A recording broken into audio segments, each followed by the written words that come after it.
মহালয়ের এই শুভক্ষণেই কাঁথিতে বিজেপির কর্মসূচিও গ্রহণ করা হয়, যেখানে সহস্র শঙ্খধ্বনির আয়োজন। উপস্থিত রাজ্যের বিরোধী দলনেতা শুভেন্দু অধিকারী। যে ছবি এই মুহূর্তে আপনারা দেখতে পাচ্ছেন, কাঁথির ছবি দেখছেন, যেখানে আজ মহালয়ার দিনই বিশেষ কর্মসূচি বিজেপির তরফ থেকে নেওয়া হয়। সহস্র শঙ্খধ্বনির আয়োজন, যেখানে উপস্থিত শুভেন্দু অধিকারী।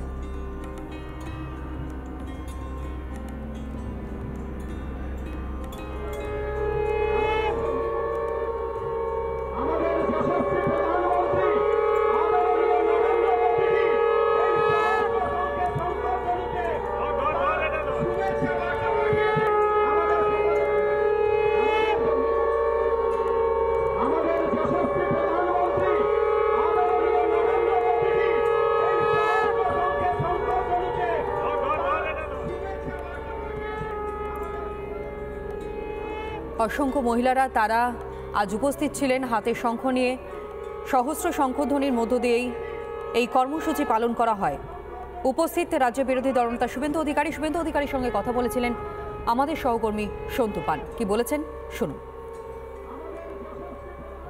শুভেন্দুদা, আজ আপনি মারাত্মক অভিযোগ করলেন বিভিন্ন জায়গায় বাধা দেওয়া হচ্ছে। কি কি বাধা আসছে এবং মেরুদণ্ড সোজা রেখে বাঙালি হিন্দুদের পুজো করতে হচ্ছে? বহু লোককে কোর্টে যেতে হয়েছে, বহু জায়গায় মহেশতলাতে আপনারা দেখিয়েছেন, বহু জায়গায় কোর্টে যেতে হয়েছে। আমরা বলেছি পারমিশন নিতেন। কয়েক হাজার পুজো করছে, 1,10,000 টাকাও নেয়নি, পারমিশনও নেয়নি। আমি নিজে 200 পুজোর আমন্ত্রণ পেয়েছি। হিজাব পরে আপনি যে অভিযোগ করছেন, সেই হিজাব পরে পুজো উদ্বোধন না শঙ্খ নাদ করে আপনি যেভাবে অনুষ্ঠানে যোগ দিলেন সেভাবে পুজো বা দেবীপক্ষের সূচনা? যে কালচার আমাদের পঞ্জিকা শাস্ত্রে আছে, যে কালচারে বেলুড় মঠে স্বামী বিবেকানন্দ দুর্গাপূজা শুরু করেছিলেন, সেটাই হচ্ছে পরম্পরা, সনাতনী পরম্পরা। আর মমতা ব্যানার্জি ঘুরে বেড়াচ্ছে বাঙালি হিন্দু, গুজরাটি হিন্দু, বিহারি হিন্দু, উড়িয়া হিন্দু এসব করার জন্য। ওই জন্য তো আপনি কালকে দেখলেন, আরে বৃষ্টি পড়লে ছাতা ধরার লোক আছে, উনি এখনো সবল, উনি নিজেই ছাতা ধরতে পারেন, তার জন্য হিজাব পরার দরকার নেই। তো আজ পূর্ণ লগ্নে রাজ্যবাসীকে কি বলবেন? সরাসরি রিপাবলিক বাংলার দর্শকদের কি বলবেন? হিন্দু পরম্পরা মেনে দেবীপক্ষ মাতৃপক্ষের সূচনায় এবারে দুর্গাপুজো করুন। আনন্দ উৎসবে সবাই সামিল হবেন, সেখানে দল থাকবে না, ধর্ম থাকবে না, বর্ণ থাকবে না। পুজোটা নিষ্ঠার সঙ্গে হবে সনাতনী পরম্পরা মেনে। পঞ্জিকাতে যে টাইম আছে, যে দিন আছে, সেটা মেনেই সনাতনীরা করবেন।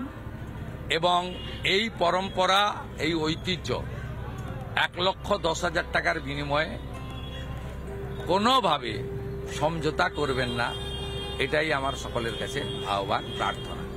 এত বড় সংগঠন যারা সেবা ক্ষেত্রে, শিক্ষা ক্ষেত্রে, রাষ্ট্রবাদ, জাতীয়তাবাদ, দেশপ্রেমকে জাগ্রত করার ক্ষেত্রে যে ভূমিকা গ্রহণ করেছেন এই কয়েক দশক ধরে, এর কোনো বিকল্প হয় না।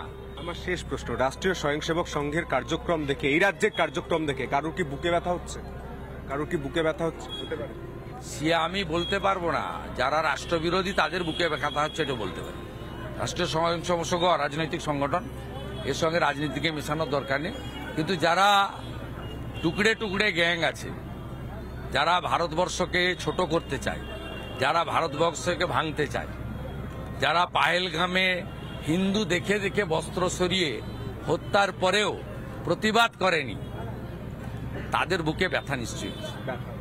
শুভেন্দু অধিকারী স্পষ্ট বললেন যে পঞ্জিকা মতে পুজোটা হোক, আর রাষ্ট্রীয় স্বয়ংসেবক সংঘের প্রোগ্রাম দেখে অনেকেই টুকরো টুকরো গ্যাংয়ের বুকে ব্যথা হচ্ছে।